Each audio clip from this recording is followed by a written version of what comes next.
Hi, I'm Meshea. Hi, I'm Peggy. And we are Hitting the Road in Mississippi. Hello everyone, this is Meshea with Hitting the Road in Mississippi, and I am here with Miss Hit the Road herself, Peggy Brown. I am so honored to be here with you. Thanks, Meshea. I'm honored to be here with you. We actually hit the road this week, folks. We actually hit the road this week, and we did not have to go far from where we are, but it was a big event. It was the Governor's Excellence Award in the Arts, and it's held every year in the state of Mississippi. Well, why was it significant to us? Why did we hit the road for it? Of course, we're about all of the arts, but it was like really, really significant to us. It was really, really significant this year because King Edward Antoine, he was nominated as the winner in the music category. So it was...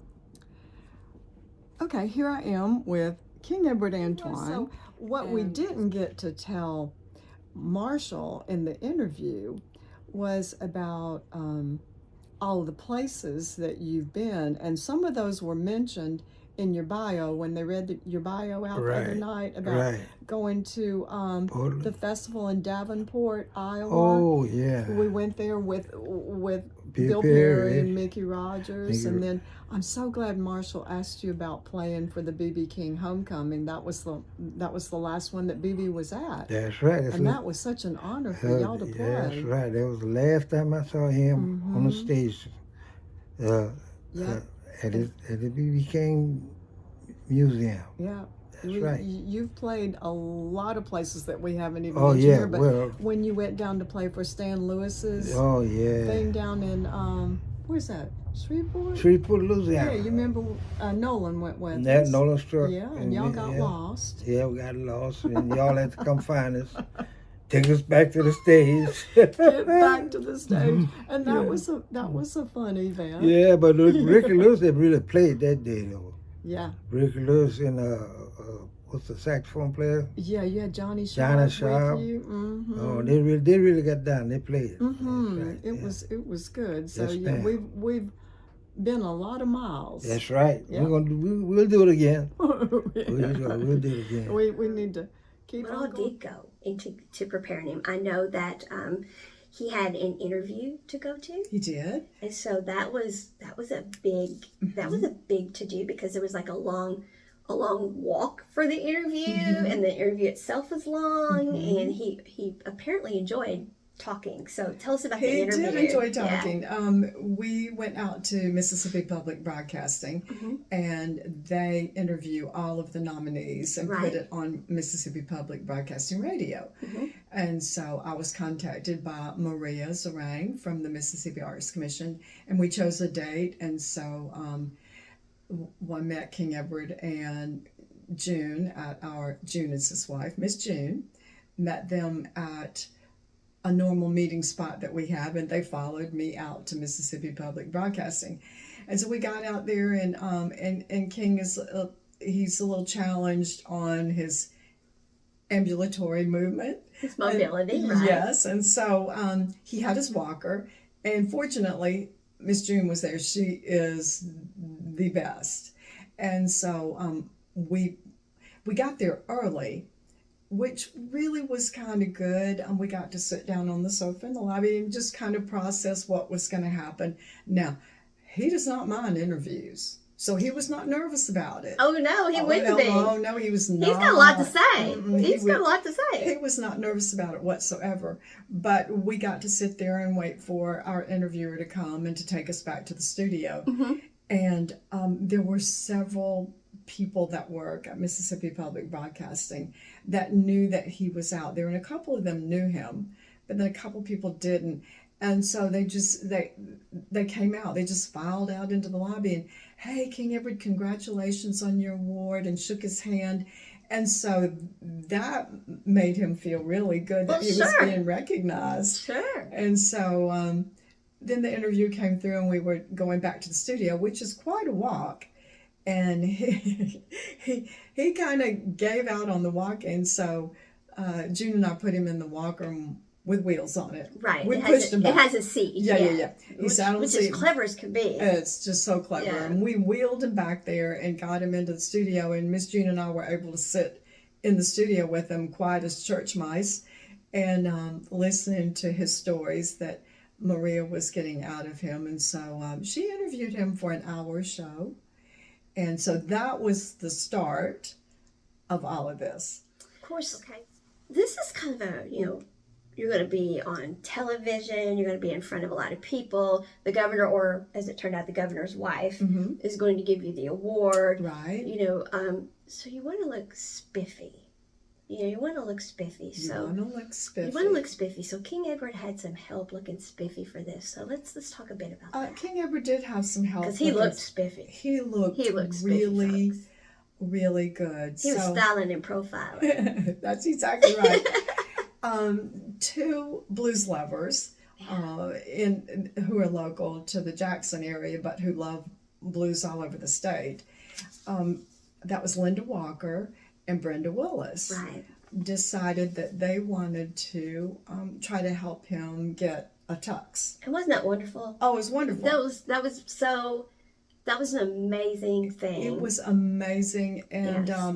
And I was concerned about how he would look, but I didn't go to the lengths they did, and they got in touch with somebody who is just a wonderful person in Jackson who loves the blues as well, and they got in touch with Keith Ferguson, Yes. and he came across as the donor for the tux, and he even bought King Edward a new hat. Which he really desperately needed. And so Brenda and Linda took King Edward out to be fitted for the tux, which was just a wonderful help. Yes. And so, he showed up for all the festivities with a rented tux and a brand new hat to keep. An amazing hat. Amazing hat. Amazing. People were asking him, one of the gals that with the arts commission, Yes. even, she's like, where did you get that hat? Right. And she wants to go shopping where he got the hat. So he's Right. like, he's telling her about where he buys his hats, because that's where they went. Yeah. And people were asking, where did you get that hat? So he's giving shopping advice now for hats. That's exactly right. But he really did look nice, He did. They were such a help in getting him all of those clothes to look nice. Yeah. It was amazing. Yeah. That was because you had so many things to prepare for, and so that was amazing forethought on their part. That was an amazing help. It was. Indeed it was. Yes. Yeah, that was amazing. And then for Keith to step in and Right, and they wanted King Edward to feel special, going into his event, so they had gotten him a room at the King Edward Hilton Garden Inn. Not named for downtown King Jackson. Edward. Not I named keep for thinking him. it should be, but it wasn't. It wasn't. It just happens to have the same name. Yeah. And a historic hotel in Jackson that has been renovated, and so they had him a room there for Wednesday. It's the Hilton Garden Inn, It's though, the Hilton Garden technically, Inn. right? Yes, exactly. Yes. And the Hilton Garden Inn was so nice to give him the room, to comp the room. And so he and Miss June got to spend the night there, which was wonderful because the weather in the past few days has been notorious. It was Horrible. like some of the worst weather we've had Some of the so worst far this winter. Cold and rainy and the wind blowing and nothing like Chicago, which made King say, I'm sure I'm glad I don't live in Chicago anymore. But if this was such a wonderful event, and Yes. and we were all dressing so nice and so nicely, and here we were fighting this torrential downpour that didn't let up. I mean, it was Did not. constant. Here we are in trench coats, raincoats, umbrellas, It was bad weather, but Yes. the fact that he was already not too far from the locations where everything was to be held, and so then we needed to get him transferred the next day to the Westin. To the Westin. Now, why did we need to do that, and how did he end up with the Westin, and then how did he get transferred to the Westin? Because Yes. that's more people stepping up and helping. Because that's what people involved in all of this do, and that's another reason why these stories, because the stories they're more than just the artist. They're also about the people. I mean, like, Brenda and Linda and Keith. And Keith's wife, of course, she was involved. Yeah, Glenda. Glenda. Yeah. You know, Brenda, Linda, Glenda. A lot of those, yeah. Right. It's everybody. It's what it brings out in people. Exactly. And so there's even more folks. So the Hilton Garden Inn, and those folks came and saw him and got pictures made with him. So, you know. Yes. So the Hilton Garden Inn, he had a Yep. room there. And Yep. then the Westin got involved in how did all that happen Right. and why? And so the Mississippi Arts Commission was using the Westin as the place for all the nominees to stay. Right. And they were going to give King Edward a room for Thursday, on Thursday night. And so transportation had to be gotten from the King Edward Hotel to the Westin. And so Malcolm Shepard, Central Mississippi Blues Society president, who has just a real heart for King Edward, and it has helped him, you know, with some financial stuff. Anyway, he said that he would come and pick them up. And so bright and early, they were supposed to be at the Westin parking lot by 9:15. They were, too. So in the yucky weather, Malcolm went to pick them up and all their belongings and to take them down to the Westin. All the shuttles were going to leave the Westin parking lot and carry all the nominees to all the day's programs. So Malcolm, to the rescue, picked up Miss June and King and brought them down to the Westin to catch the shuttle. And that's how that went, that they were going to have a room at the Westin, which worked out to be such a blessing because, as we've already said, the weather was horrible. And for them to not have to go back home. Oh, that was amazing. And then come back, they were, you know, close to all of everything. So the first event after they got loaded up into the van at the Westin was to go down to the Capitol. Which was amazing in and of itself. Of course, we didn't get to park quite and walk in quite like the King No, did. we weren't in the shuttle. We weren't in the shuttle, folks. Believe me. We're not going to tell you where we parked. A ways. we were a ways away. And A ways. I ran through the rain and got in, but we were going to the Senate floor. Yes. And so the Senate recognized all of the honorees that day. They were all there, and it was Senator John Horn because, as I said, he is the connector to the arts, and he's known that. So he was reading all the proclamations and then having each honoree, you know, come up and he read their proclamation. Yes. And pictures were made and they were recognized by the senators. And so that was, the building is beautiful. There's so much history there. It was amazing. It's just amazing. It was amazing. And the thing that kept hitting me, though, of course, I was with the Arts Commission aides. You know, Yes. Yeah, I was with them mostly, and I kept commenting because everywhere we looked, there were signs saying only senators past this point, and we were just kept going and kept going. I'm like, and there's another sign saying only senators that past this point, and they're like, yeah, keep going. And we were there. We just kept going. And so Meshea can say that because she was with me. She was my right arm that day. As I told her, handy as a pocket on a shirt, I couldn't have done all the activities that day without some backup. And Meshea was my backup. Oh, thank you. But you're too kind. You had it handled. It was wonderful. So she got to be there and, you know, see the proclamation read for King Edward. And it was just, it was a very touching moment for me, right, to know about this blues man sitting there in his wheelchair. And Malcolm was, you know, getting him up to the podium and everything. Malcolm was so much helping us with the wheelchair. And then the Arts Commission people who were doing all of the van service, and then the Arts Commission ladies who were there for the ceremony and making sure that he got seated. And it was just, that was the first event. What's fascinating about it, you all went down on the floor, and I went up into the gallery. Correct. Which I could have gone on the floor, but the girls with the commission, they were going up into the gallery, and I'm like, well, it'll be like a bird's eye view, and so I wanted to see it from a different perspective. And there were several going down on the floor, so I went up.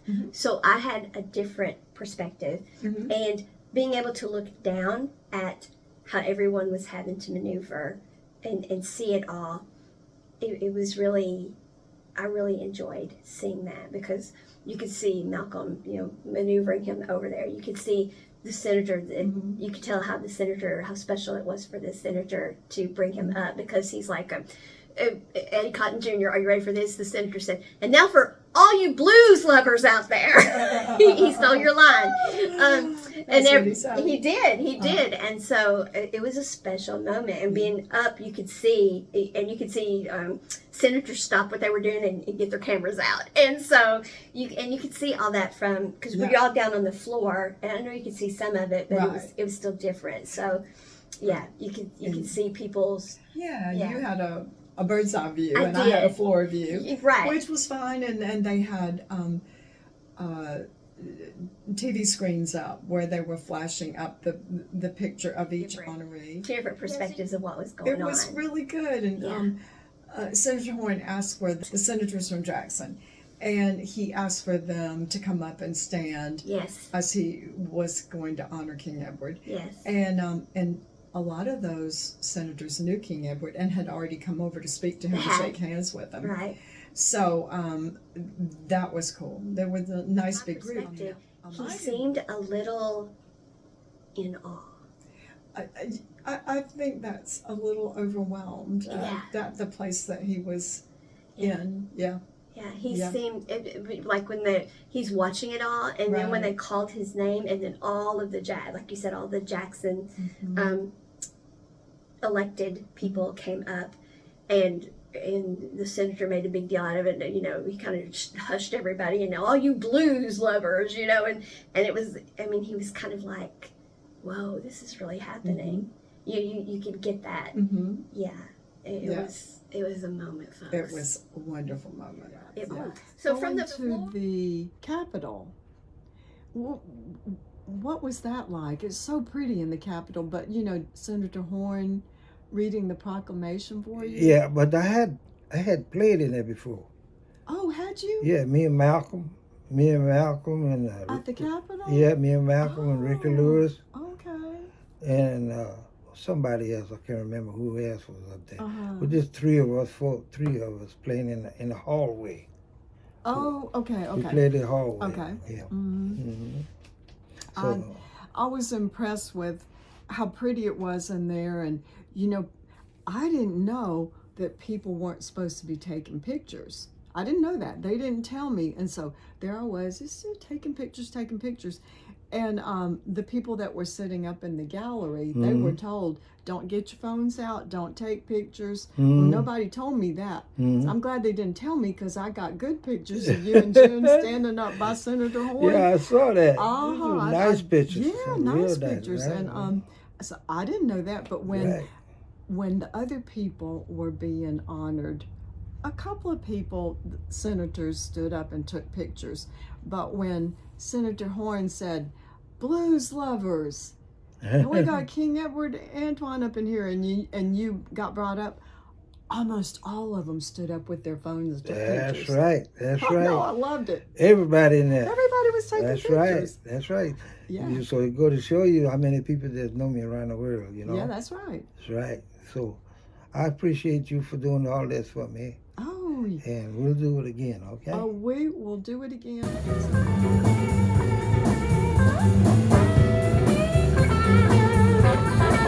Get the guitar player a round of applause, y'all. Make it play.